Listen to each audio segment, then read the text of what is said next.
Pricing College with your hosts, Joanna Wells and Aidan Campbell.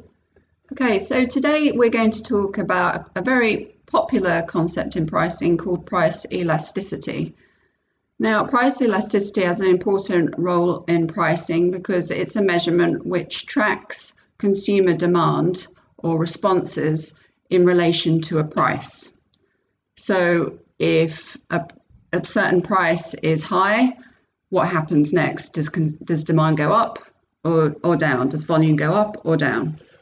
And I think we need to be clear that in this podcast, it's a verbal method of spreading information. So we're not intending to give you mathematical formulas or look at it in that concept, but we're just going to give an introduction that any marketer, any salesperson, and certainly any pricer should know.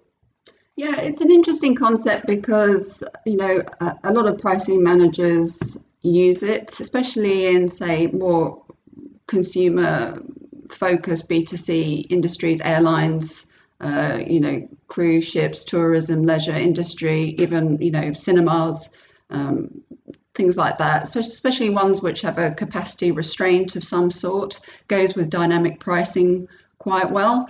However, in B2B, a lot of pricing managers don't use a price elasticity. Maybe they should. They say they don't need to because there's very little difference. However, it's a good measure to always track, volume, demand according to price changes, whatever industry and sector you work in, market.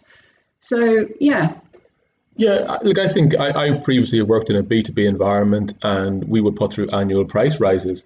And I'll be honest, the very concept of price elasticity was never even discussed. We would have had the company would have had an overview that a certain number of customers would leave based on this price increase, but they wouldn't have had a calculation, they wouldn't have had a forecast, and it was all very unmathematic and almost as if the concept of price elasticity did not exist. Yeah, I think in B2B it's an assumption that it tends to be a cost plus price setting sort of regime. Most customers are sort of on the same price with different rebate structures. So, why do we need to monitor, the elasticity? You need to monitor elasticity because your customers are different. And what that shows when somebody says that to me is that you haven't segmented your customer base. You don't really report on price response, or neither do you understand it. I think this topic, I think we'll give an example or two. I think in this instance, it's very much commonly used in certainly economics and academia. Our dear government, who likes to tax things and maximize their tax income, they certainly know about elasticity and inelastic products and services.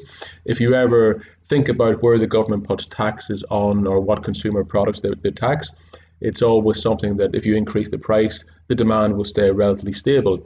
Think of cigarettes, think of petrol for your car, think of alcohol.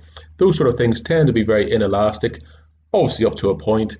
Some countries have looked at minimum pricing for alcohol, but if you're going to make a car journey, if the price of petrol goes up a couple of cents, it's probably not going to make a huge difference to how much you consume.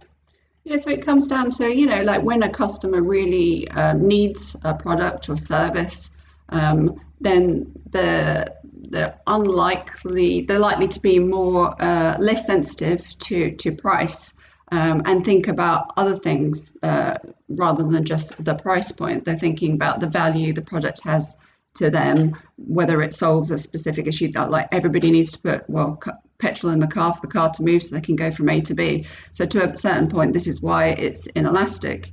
But I suppose in terms of B2B, you've got to start thinking about, those drivers as well in terms of, when I put my price up, what happens when I put my price down? Does it change? That's it. And obviously every instance is very different. The reason the government can do it is because they put a flat increase across the entire economy for petrol or alcohol or whatever it is.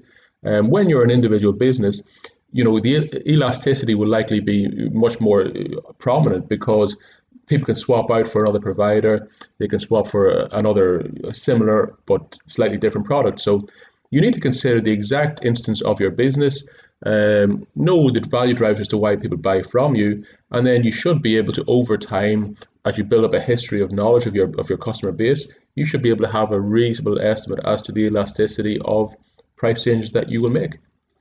But also remember, I suppose this is a tip here. It's like if your customers are, yes, price is important and it does drive demand, but it's not the only thing. I think sometimes in pricing we get like fixated on the power of price to drive demand, when sometimes it's more than that, and we've got to refocus that back to the customer. What is driving their behavior? Yes, it's price. What else is it? Why are they buying from us?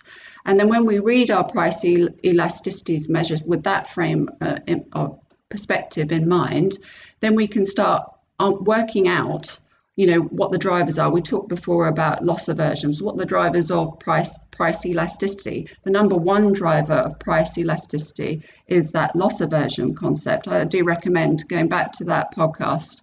So it's not just price that drives demand, it's other things too. Well, I sometimes see price elasticity not as a standalone thing, but it's almost a result of your business. We talk about pricing power when a company has enough brand reputation, trust, relationships with customers, those sort of things. They have pricing power. Pricing power goes hand in hand with price elasticity. If you have pricing power, it means fundamentally you can increase prices and hopefully not see a large drop off in volume. So they go hand in hand, and it's pricing power and pricing elasticity, I think, are the same way of looking at, or different ways of looking at the same thing. If you have a great business, if you work hard with your customers and your sales team, marketing, everything's working well, I would be suspicious that you could see your price elasticity become more favorable to you. Yeah, I agree. I see price elasticity as an important measure to monitor the market, to monitor different segments. It becomes more useful when you've got your segmentation worked out, because then you can really start looking at different customer groups and their response to price by group. And then after that, it's one of the measures. So there's multiple things you can do to then interpret price elasticity, because on its own, it's just, a basic measure. So we want to really get to, why it's happening. We can see it's happening with the price elasticity. So now, why is it happening? Because from there, we can start to reset prices according to value. And I think if you look at the example we gave of where you have a better relationship with your customers or your product is much better, if you take a real extreme example of that where there is no competition, you look at monopolies or, companies with huge market power, oligopolies, etc. Governments generally seek to control those because those companies can literally increase prices for electricity or water or whatever it is, railway travel, and there's nothing the customer can do. They still have to buy. So in those instances, it does lead to price gouging, which again we covered in a previous episode.